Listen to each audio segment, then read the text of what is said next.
think I've actually figured out what the next new Pokemon type will be. For the past like 20 years, if you ask anyone what they think that the next Pokemon type would be, they would all say the exact same thing over and over and over again. Light, sound, cosmic, magic, tech, but let's be honest with ourselves, all of those ideas kinda suck. I've come up with 5 criteria that any good new Pokemon type should follow. For example, the third category is connection, affirming that a new type should have a connection to the game it debuts in. One of Pokemon X and Y's main themes was beauty, so the fairy type was well connected to the themes of the game.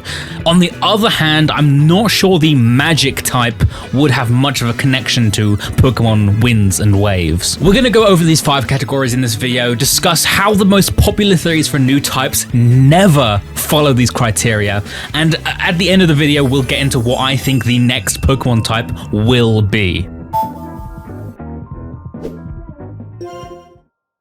A Pokemon type's identity is incredibly important. You can look at Colossal and immediately figure out that it's a rock and fire type Pokemon. Hitmonchan is obviously a fighting type Pokemon. Tropius is very clearly a grass and flying type Pokemon. Rabsca is clearly bug and psychic. A type's identity is incredibly important, not only to the identity of every single Pokemon, but also to the intuitivity of the games. In most cases, a young child should be able to look at a Pokemon and be able to clearly identify at least one of its types. At least that's my opinion. So let's take a look at the magic type. I've heard a lot of people talk about this as a theoretical new type.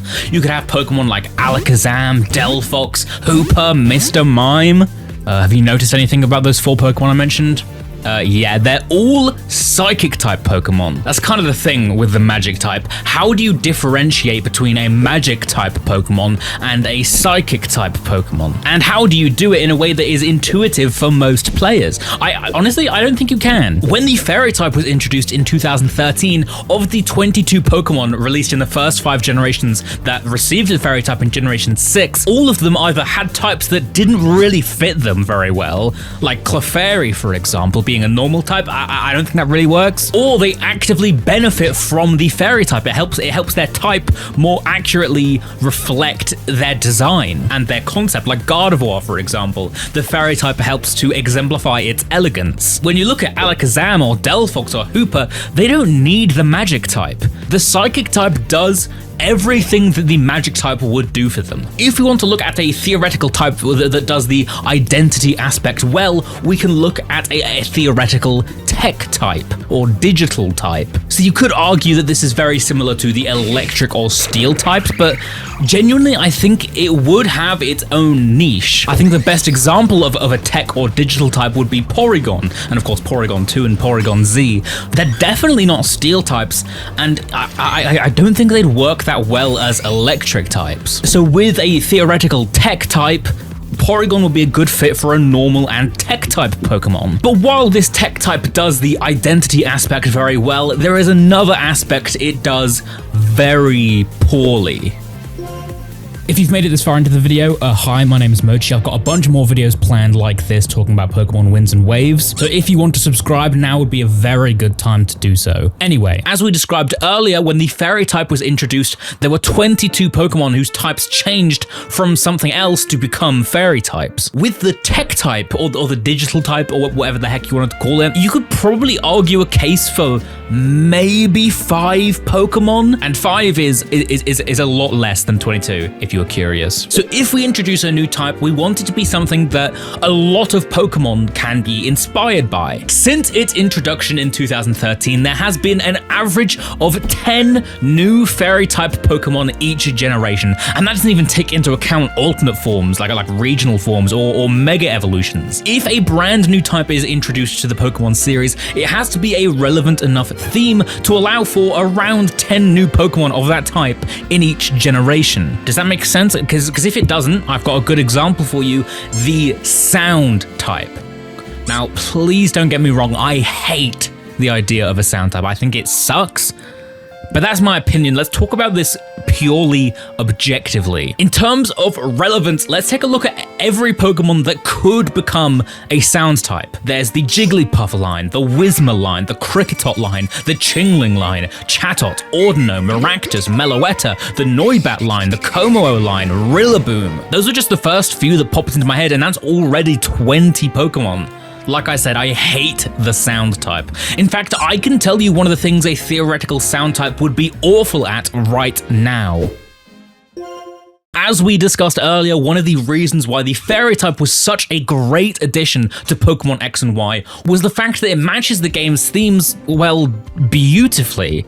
The name Kalos comes from the Greek word for beauty. Lysander's desire is for a more beautiful world. I believe that if a new type were to be introduced in Pokemon Winds and Waves, the gameplay and story will be 1,000 times more cohesive if the new type were to match the game's themes. When we look at the sound type, well, I don't think we really see anything. For now, let's take a look at Pokemon Winds and Waves.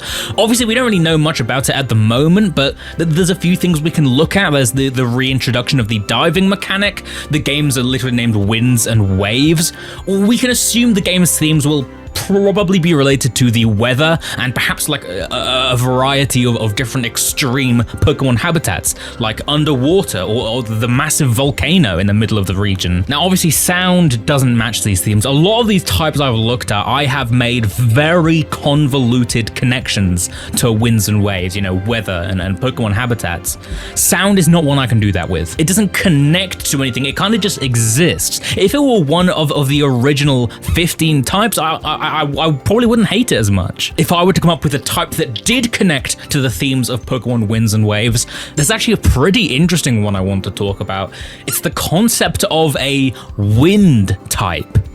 Okay, but seriously, it would obviously fit the themes of Pokemon Winds and Waves, and you know, it doesn't seem like it, but I think it could be a very distinct, maybe not very distinct, but at least somewhat distinct from the already existing flying type. You see, Pokemon that fly are flying types like Pidgeot, Fearow, Pelipper. Those are all obviously flying type Pokemon. But Pokemon that are more so related to the wind would be wind types, like maybe Jumpluff, Tornadus, Rotom's fan form. Let's talk about Rotom's fan form, actually. It's a flying type, which makes it immune to ground type attacks, and has an ability that makes it immune to ground type attacks. That is stupid. If it were an electric and wind type Pokemon, its ability would actually be useful. But if you're like me, you're looking at this concept for a wind type, your first thought is probably, wow, this is really underwhelming. And you'd be correct to think that, because that is the next factor we are going to talk about.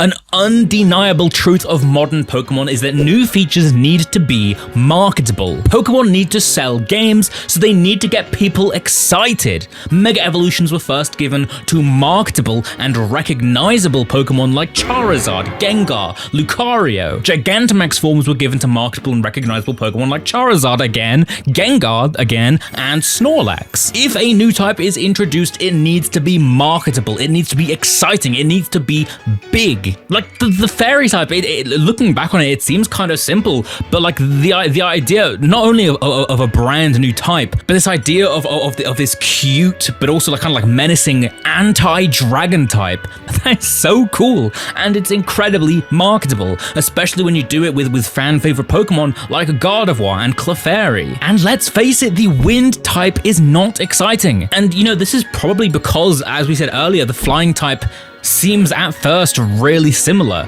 It would seem like, I guess it would be the same as if we had the rock type for like 30 years, and then only 30 years later they introduced the ground type.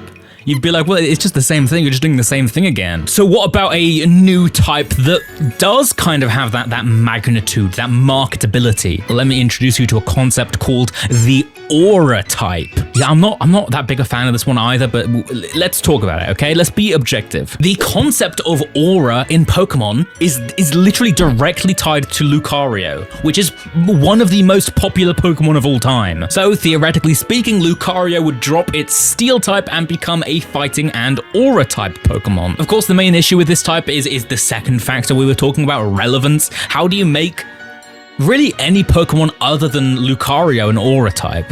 I think it could be interesting to make the aura type more of a bond type, I suppose, given to Pokemon with remarkably strong bonds, either between each other or between the Pokemon and their trainers. Okay, I'm saying this just so I can give Phalanx a new type. I feel like Phalanx could use a new type, right? We could make it another fighting an aura type. The aura representing the bonds between each singular Phalanx. That's what I imagine one of those dudes is called. Now you may be thinking to yourself, wow, this aura type is great. It does everything perfectly. You'd be very wrong. You see, it is pretty good. I like the concept, but it doesn't quite live up to the 5th factor. This may be the most important factor of them all. You see, all 3 Pokemon types that were introduced after Generation 1 have exactly one thing in common. They were all designed to balance the type chart. The Dark and Steel types were added to nerf the Psychic type, which became an instant powerhouse in Generation 1 with high special stats and almost 0 weaknesses because they forgot to make a good Ghost type attack until Generation 2. The Fairy type was introduced following the Dragon type's domination of Generation 5, thanks to the fact that only one type in the game could resist Dragon type attacks, and the introduction of the Dragon Gem held item meant that Pokemon like Latios and Hydreigon were still doing ridiculous damage even with resisted hits. And to be entirely honest, there is not a single type that is currently dominating the game in the same way that the Psychic and Dragon types have done in the past. I mean, the Fairy type is really good, don't get me wrong, but it's just not quite on that level, at least at the moment. So instead, maybe it will be interesting to have a new type that, instead of countering one incredibly powerful type, instead tries to balance the type chart as a whole, buffing weaker types like Bug or Poison, and slightly nerfing the stronger types like Water, Fairy, and Steel. You see, one of my problems with the Aura type is that it has nothing to do with the game's balance. I guess maybe you could argue like a weakness to Poison or something like that, but I'm sure you understand the formula of this video by now. We're gonna have to take a look at a different type. It's the Cosmic type. You could easily give Cosmic a weakness to Bug type attacks as a reference to tardigrades surviving in space. Perhaps make it weak to Ice and Rock as well, because, you know, there is ice and rocks in space. The Cosmic type could also resist Water and Fairy, maybe Grass and Fire, as well as sort of representations of nature that don't really survive in space. There's also a pretty solid selection of Pokemon that could fit this type, I think. Cleffa, Clefairy, and Clefable could be Fairy and Cosmic. Starmie and Staryu could be Water Cosmic. Cosmega and Cosmoem, Solgaleo, Lunala, Solrock, Lunatone, Minior, LGM, BM. You guys remember those two? Okay, for reference, Cosmic is not the type I was talking about earlier. I don't think Cosmic is going to be the next Pokemon type. So what will be? Like I said, I feel like I have a pretty good idea. I like Pokemon types that have variety. I like Pokemon types that can do multiple different things. The Dark type, of course, being a type for Pokemon who play dirty, who fight dirty, but also for Pokemon who might just be ominous. Or perhaps the Fighting type. It can be for Pokemon that punch and kick things, but it can also be a type for Pokemon who are heroic. That's exactly what I was thinking about for this next type, the type that I think could be the next Pokemon type, and that type is the Light type. Now, okay, I know what you're thinking. I did, at the beginning of this video, I did say that the Light type kinda sucks. What I really meant was I think the general idea of a Light type that currently exists kinda sucks. I feel like a lot of people just want it to be a type for Pokemon that make light. I don't think it would necessarily be bad, but I think perhaps it would be missing its identity. That's quite similar to the Electric type. It would be missing its connection, perhaps even missing its relevance, magnitude,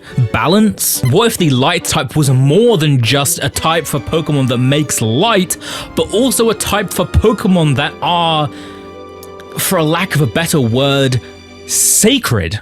Or enlightened, perhaps. You can give the type to a bunch of Pokemon that represent light in the classic sense, like we were just talking about, you know, Ampharos, Volbeat, Illumise, Necrozma, Lumineon, but you also have these more sacred, more holy, more enlightened Pokemon that could also have this new type. I think Arceus is obviously a very good fit for this light type. It'd give you a reason to add the blank plate back into the game. There are Pokemon like Medicham or the Tapus from Pokemon Sun and Moon that I think could fit well thematically, but I don't think if the light type was introduced, they should change their types. It's just, you know, Pokemon that are similar to that. There's Ledian, Watchog, Gigalith, Minior, Jirachi, Luxray, Milotic. I've been trying to find a good way to buff Ledian for a while now. That's actually what my last video was about, by the way. And I think that giving it this new light type could actually be a pretty good way to do that. And I think another interesting part about this new light type would be the role it plays, if that makes sense. You see, back in the day, the Dragon type was this sort of powerful end game type. Dragon type Pokemon would be reserved for the end of the game because they would be so powerful, and because they were being reserved for the end of the game, they'd be rare. It was a really cool concept, but it's kind of died down in recent Pokemon games. I assume partly because the Dragon type just isn't as strong as it used to be, but also, you know, they've introduced a lot of weaker Dragon type Pokemon like Cyclizar or Alolan Exeggutor, and I don't think that's a bad thing. I think it's actually really interesting, but it has left this hole, I suppose, for a new super powerful end game type. Anyway, I was really excited to talk about its connection as well. How would it be connected to Pokemon Winds and Waves? Well, I discussed this in one of my last videos where I was talking about Southeast Asian mythology and how that could inspire Pokemon Winds and Waves starter Pokemon. I had a lot of fun making that video, by the way. You should go watch it after this one is done. But something you see a lot in those Southeast Asian mythologies and just mythology as a whole is the idea that, well, that, you know, these kind of gods or sacred beings control the weather, or that they have some sort of relation to the sun and moon. And, you know, it's kind of in the name of the game, is Pokemon Winds and Waves. I mean, the sun controls the winds, the moon controls the waves. Like, that feels like a pretty strong connection, if you ask me. I feel like it fits a lot of the factors pretty well. You know, in that video where I talk about what types the Generation 10 starter Pokemon could evolve into, we talk about Pombon's evolution possibly being inspired by a mythological dog associated with heaven. You know, the light type would be a very good fit for that, don't you think? That video is actually on screen. You can tap it right now to go check it out. And, you know, I had a lot of fun making it. I'd really recommend it.